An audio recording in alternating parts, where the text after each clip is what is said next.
Welcome to the Hey Soul Sista podcast, where Mel Histon will guide you through life's big questions and bring you one step closer to doing this crazy journey as best you can.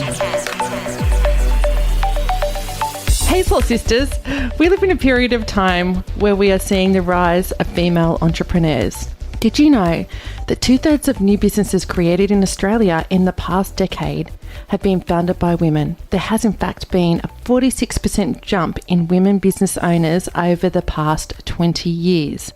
And according to a new study, women started 49% of new businesses in 2021 in the US, which is up from 28% in 2019. Like, that's a significant jump. So have you ever had a yearning to leave your job and take the leap into starting your own business?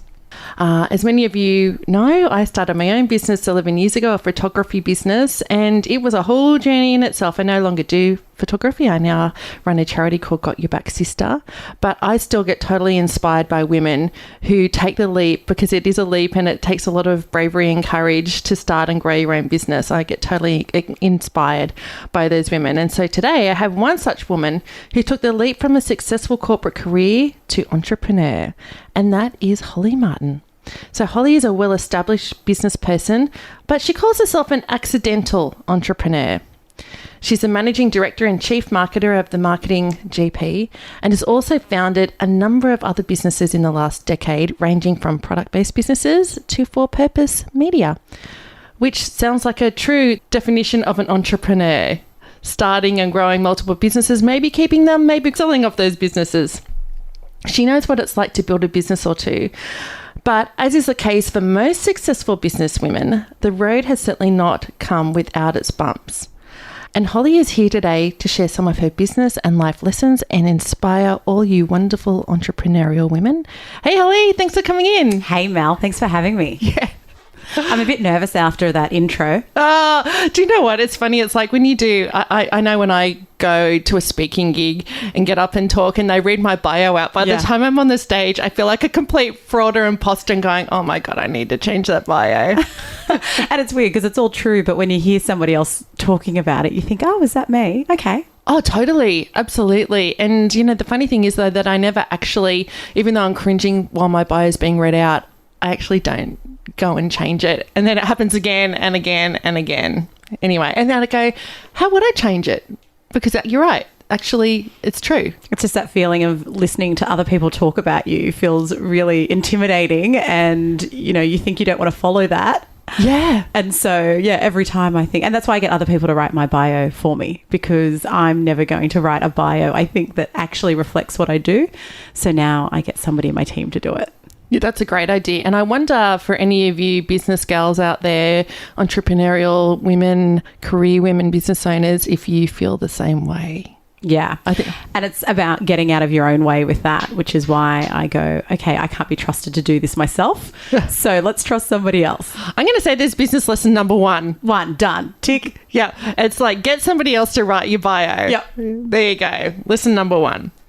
Okay, so I've actually known you, I reckon it must be about 14 years. I was trying to work it out. Yeah, easy. Actually, 13 or 14 years, because do you know what? It's 13 years since I had my breast cancer, and I joined the board of the 100 Breast Cancer Foundation, which you were a member of. Yeah, that's where we met. Yes, so that was towards the end of my treatment, so that's 13 years ago.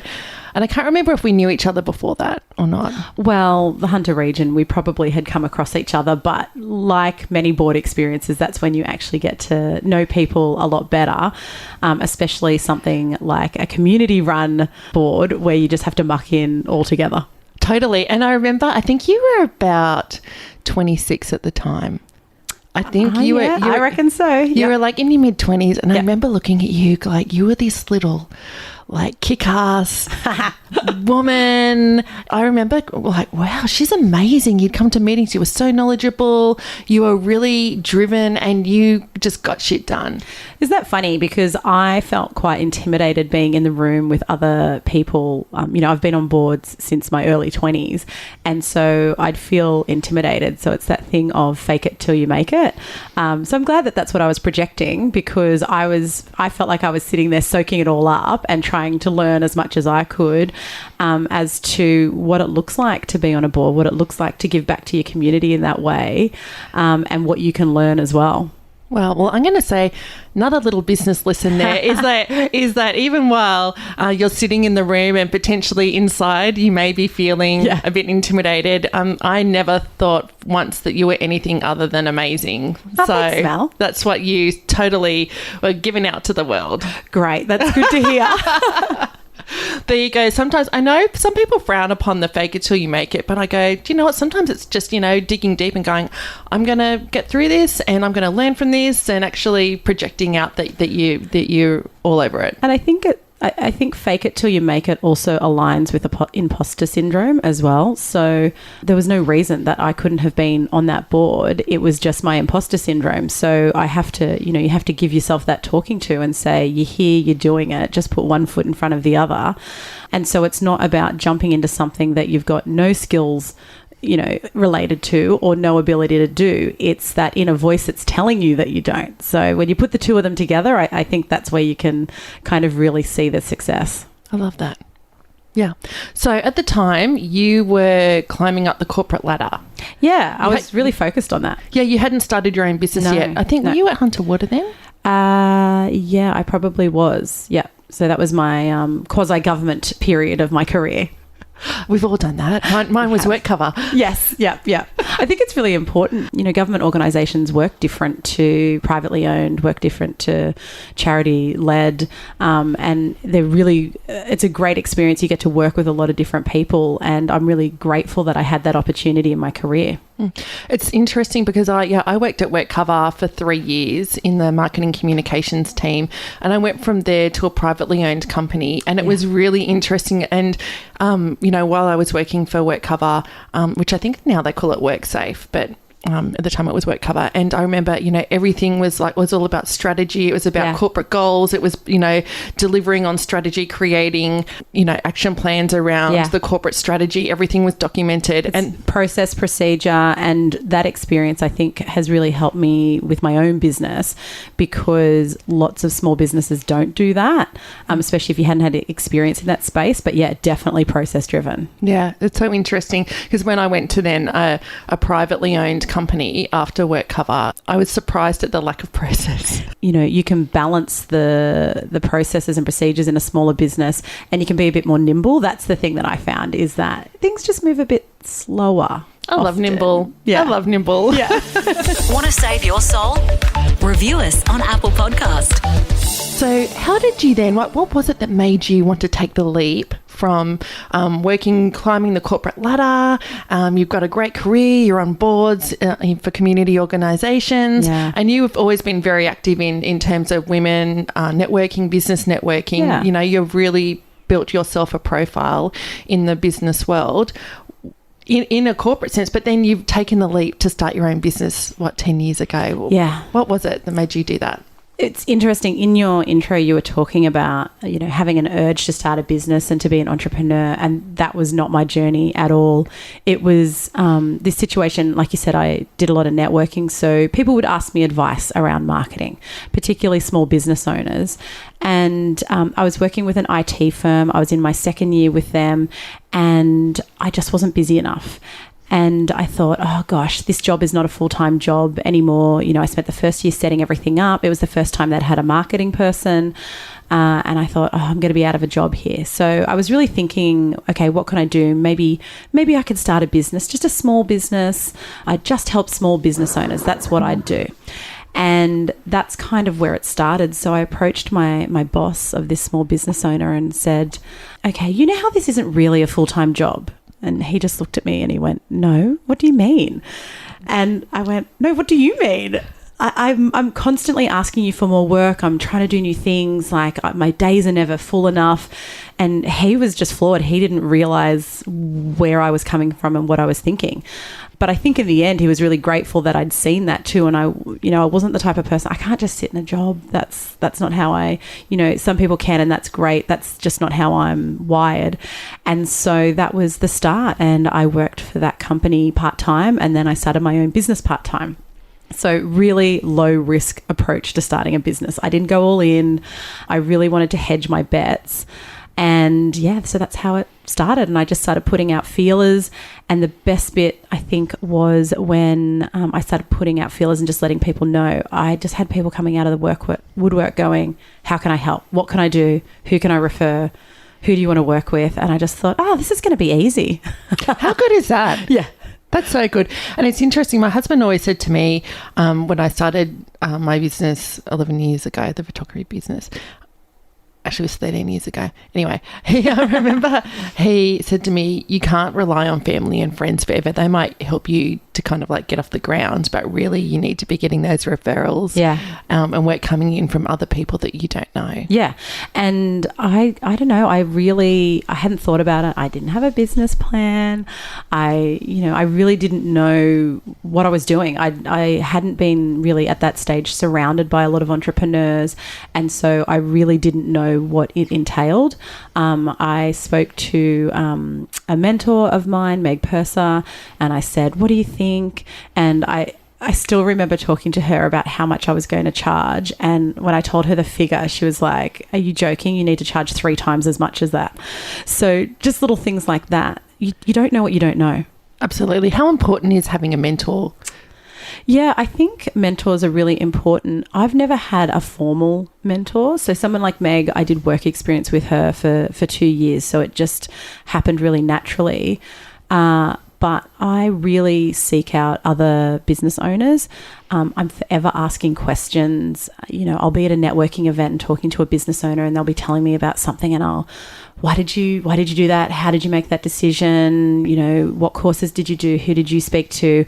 I'm picking the brains of everyone I come across because I know I've never run a business of this size before. And I say that every time the business grows. So there's always more to learn, and that kind of continuous education piece, I think, has been one of my biggest learnings in running a business. So talking about that, you mentioned your business growth. So you started Just Holly was the business that you started. Was the name. So how did you go from that to now you've got the marketing GP? Yeah. And how many staff do you have now? We're a team of 18 now. Holy dooly. Yeah. That's a big team.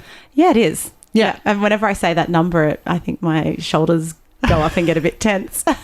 Because anybody that employs people, and especially like 18 is a big number, like the sense of responsibility, the sense of making sure that all the wheels are turning and as properly and keeping across everything, like that's a whole other level than just kind of being a solopreneur. Yeah. And again, it's that thing of I didn't go into this thinking I was going to grow a business. I was just going to be Just Holly. That was the name. That was the idea behind it. Yeah, that was the name of your business to start with, was Just Holly. Yeah, and I think we're at about 5 staff when it just became a bit untenable. People were ringing and saying, hi, I'm from Just Holly, but their name wasn't Holly. Yeah. And creating confusion in the marketplace. That was a great lesson too, because I was really holding on to it. I would joke about how, the TV show The Nanny, she married Mr. Sheffield. The TV show was still called The Nanny. It didn't need to be called The Wife, or, Roses Only. They don't just sell roses. And I really held on to it because I thought, well, it doesn't matter. It's fine. But then when we made the decision to rebrand, the business went on another growth trajectory, which I think is directly related to the name change. It needed to be the right name, and Just Holly wasn't the right name for the business that it was then. Yeah. Isn't it interesting how we hold on to some things? Yeah, and it had nothing to do with it being my name. It was more just around... I think I had an emotional attachment to that name. And there was also a little bit of, the work involved in changing the name. The rebrand. Yeah. And so that was probably in my mind too, but it just got to the point and it was, another business owner that I was speaking to that just said, why aren't you doing it? You keep talking about it, so just change it. And I went, yeah, great. It actually is that simple. Yeah. So you changed from Just Holly to the marketing GP? Yeah. Yeah. And noticed a massive leap in growth. That was one of the first kind of big spikes in growth. And over the decade, I've, when you pay attention to it, each time I make a hard decision, I see another spike in growth, which is really annoying because then I have to keep making the hard decisions, right? Yeah. The hard decisions. Yeah. But do you know what? I think that's what sets great leaders and great business leaders apart is actually not shying away from the hard decisions. Yeah. And they just keep popping up. Even things like we were a completely online business. So we didn't have an office. And I thought, that's fine. We don't need an office. That's just an overhead we don't need. And we would just meet in person, periodically.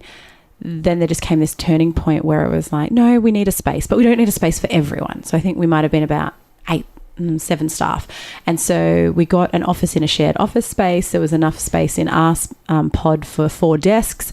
And I thought, oh God, they won't even be full all the time. This is, going to be such dead money. And they were full all the time. Everybody wanted to be in the office all the time. I thought, oh, that's really interesting. And so then made the next jump to an office, but again, thought too small. I thought this office is far too big for us. And then we had to move again. It's just that I wonder when I'm going to learn that lesson to stop thinking small. And I don't know when that turning point will be. But good on you for actually, again, making those hard decisions, having the vision and being able to be nimble and flexible enough to grow and change and move into the new premises, get the staff, go for the rebrand and do everything that you need to do to keep going and growing. That's the big lesson, right? Is that you don't know everything in business. You don't know which way it's going to go. And even the service lines that we offer, that has evolved over time as well and become a lot more clear cut. And that's okay that it looks different to it did 5 years ago or 10 years ago. It doesn't need to look like today what it's going to look like in the next 10 years either. Because especially in marketing, everything changes so much. One of our service lines didn't even really exist 10 years ago. So how could I have planned for that? Let's get soulful on social media. Search the Sister Code Facebook page and follow us on Instagram. So you said, a few years ago that you didn't have the big business plan per se. Do you have one now? We don't have a business plan in the traditional sense. What we do have is we have goals. And so what we're looking at is, okay, these are the service lines we've got. What do we need to succeed in that space? What would that look like? And then that's kind of how we plan. I've also obviously gotten a lot more savvy about the financial goals as well, because like you said, 18 staff members, it's important to really have a finger on the pulse of that. I always joke about how I'm really tight with money in the business, and it's not so much that I'm tight, but it's more that if we're going to invest in something, I want it to be worthwhile, because if I'm putting the money there, I'm not putting it elsewhere. And that's what I'm focused on. Yeah. And do you know what? I can totally relate to that. When Got Your Back Sister is coming up to 7 years old. And when I first started that, it was kind of me, and that was me and a VA, and that was me and 2 contractors. And now it's me and there's a team of, there's 6 of us. And once upon a time, it was like, oh, okay, we're just going to look for opportunities, just go for it. It was totally nimble. And now it's because we have a team, and it's nowhere near as big as your team, but it's like, oh, okay, got some responsibility and accountabilities here now. So I actually am looking at budgets, looking at finances, looking at processes and procedures, looking at strategic goals, developing those, and then how everybody can work to those goals and be accountable to those goals. And I was reflecting on it this morning, thinking, this is where we're at now. Well, and it actually doesn't matter how big your team is. It's that shift of when it's not just you, and even you and one other is still doable. The second it goes from more than 2 people, you need to get it out of your head.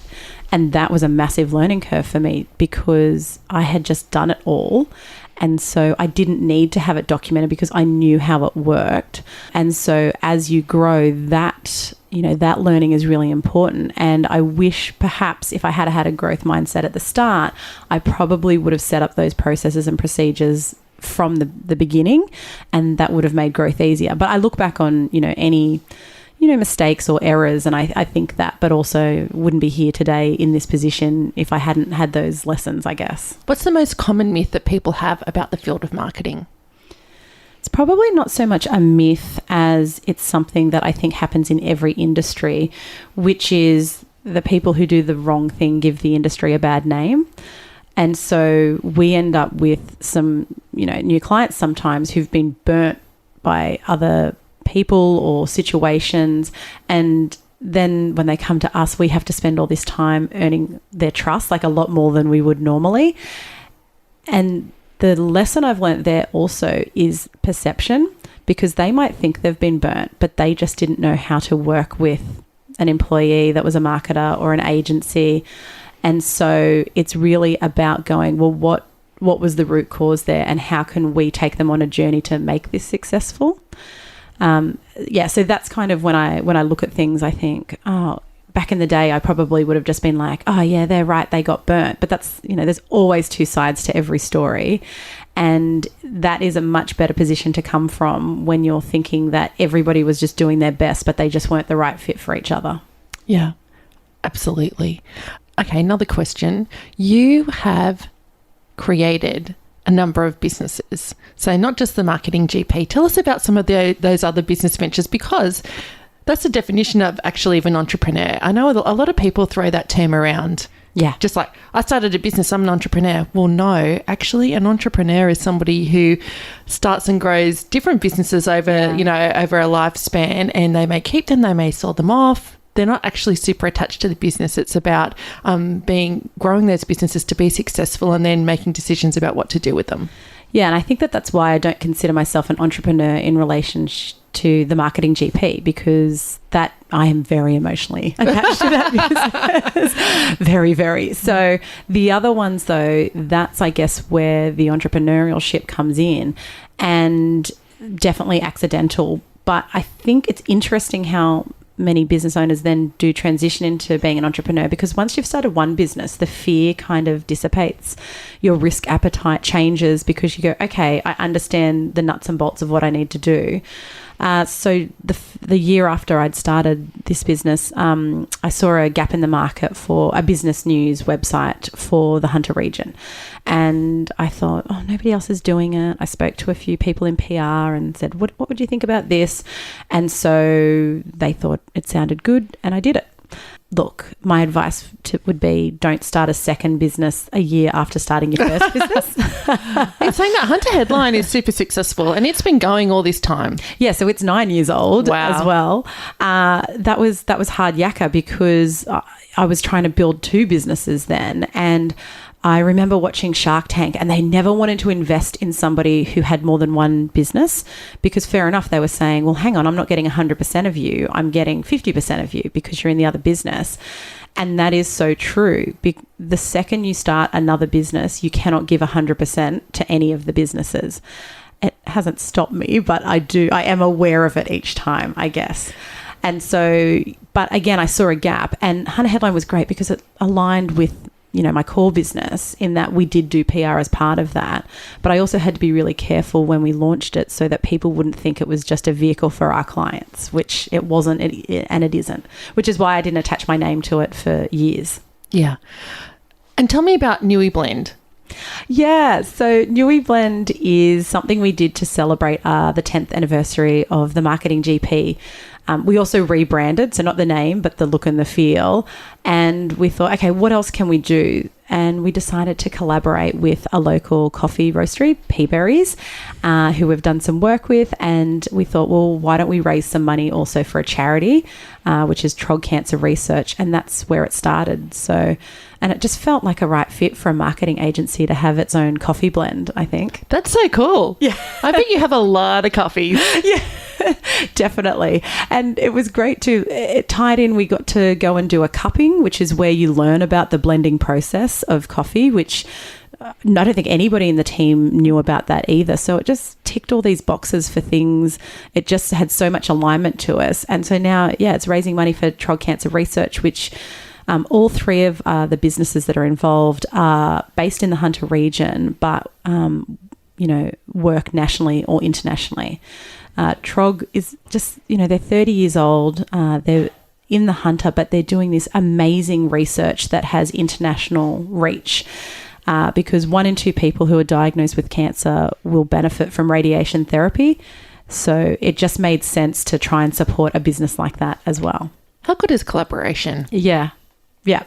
It's what has helped build my businesses. And so any opportunity I've got to start a collaboration, I jump in. Yeah. So good. And I think we people throw around the term collaboration, or we believe in collaboration, but I think more people say it than actually do it. And collaboration is hard work. because there's always got to be somebody driving it or one of the businesses driving it. Somebody has to be in charge of it, because if somebody's not in charge of it, nobody's in charge of it, and it won't move forward. And I've learnt that from collaboration in the past as well. There you go, which leads me on to my next question. What do you think is some of the biggest mistake that people make in business? Okay, the biggest mistake. This is a tough one. My biggest mistake would have been not having a growth mindset, because then you have to redo things later because you didn't do it. Not necessarily you didn't do it right from the start, but you didn't do it in a way that would allow that growth. And I do think that sometimes that can be a female trait of not having that growth mindset as well, because you think, I'll just do this little thing. That's just what I'll do. Whereas why not just imagine taking over the world? And it might even be an Australian thing too, because I get the impression Americans aren't like that. They'll just jump in and be like, let's make this the biggest thing ever. We're going to be amazing. Yeah. So it might be when you combine the Australian tall poppy syndrome with the female traits. And I know this is generalizing, but that's just been my personal experience. And when I talk to other female business owners, that's often what pops up, is they just think, I'll just do this little thing. Yeah. So, Miss Holly, what are the top 3 important lessons that you've learned over your business career? Okay, well, the first one has to be start with a growth mindset, right? So, yeah, that's number 1. Start with a growth mindset. Because if you start with a growth mindset, you have a plan then as well. And having a plan is extremely helpful because it gives you a path of where you're going. Maybe the second one would be around, as a business owner, investing in your people. I was really scared to hire my first person because I don't know what I was scared about. I guess probably just that responsibility. And so the first person I hired was for 3 hours a week. Oh my God, I was exactly the same. I put on a VA for like 5 hours and then 8 hours and then... Yeah. And the 3 hours I think lasted 2 weeks. Yeah. And then I think it might have been, 2 weeks of 6 hours and then it expanded. But investing in your people is really important because they're the ones that'll go on the journey with you. I'm so lucky to be surrounded by people who take the same pride in working at the Marketing GP as I do. And so I just really, want to spend more time with those people and invest in them and see them grow and flourish. It's really exciting in our team. We don't really hire for a job description. We have a certain need and then we hire the person that's a right culture fit, because it's not the right fit to work at an agency for everyone. It's not the right fit to work at our agency for everyone. It's really about people who are going to thrive there, because work takes up a big chunk of time. Yeah. And we want people to love it. Yeah, absolutely. And then I guess the last one might be around, don't be afraid to ask questions. I love that. Yeah. I'm constantly asking questions of everyone I come across because I know I don't know everything, and I know that what I know today could be different tomorrow because things change. And every networking event I go to, every time I meet with a client, a business owner client, and we just always talk about business. And so I'm asking them questions. What's working? What's not? What have you changed? What excites you? What terrifies you? So that I can just continue to learn and grow so that the businesses that I run can continue to grow. Yeah. Good on you, my friend. Thanks, Mel. Oh, I just think it's been wonderful to watch you over the last 13 years just rise and rise and rise. Yeah, it's. I think the 10th anniversary this year has been really good to stop and reflect and see what's changed. And the word journey, it gets used a lot, but it definitely has been a journey. But it is a journey because there's ups and downs and rounds and back and forth. Yeah. It's crazy. It's definitely not a straight line. Yeah, absolutely. Well, it's been wonderful to see you and from meeting you when you were 26 years old, 13 years ago, and now you're like an amazing business owner, entrepreneur. Righto, Mel. What's the next thing for you? Oh, good question. So I've got another business that I've started with another person, and it's a product-based business. So this will be my first product-based business. Everything's been service-based up until now, but obviously we've got clients in products, so hopefully it'll all go swimmingly, but I think that that's the next frontier for me. And then the Marketing GP just continuing to grow, because it will always be my first business baby. Yeah, well, thank you so much for coming on Hey Soul Sister and sharing some of your story and your lessons and business learnings. It's because, okay, that's how we all learn and grow, is from listening and taking the knowledge and wisdoms from other people and doing ourselves. Yeah, and then implementing it. Beautiful. So where can people find you? People can find me on LinkedIn. So just search for Holly Martin and I'll be there. Beautiful. Thank you so much, my friend. Thanks, Mel. Thanks for listening to Hey Soul Sister with Mel Histon. What would help you on your crazy life journey? Email Melissa at thesistercode.com.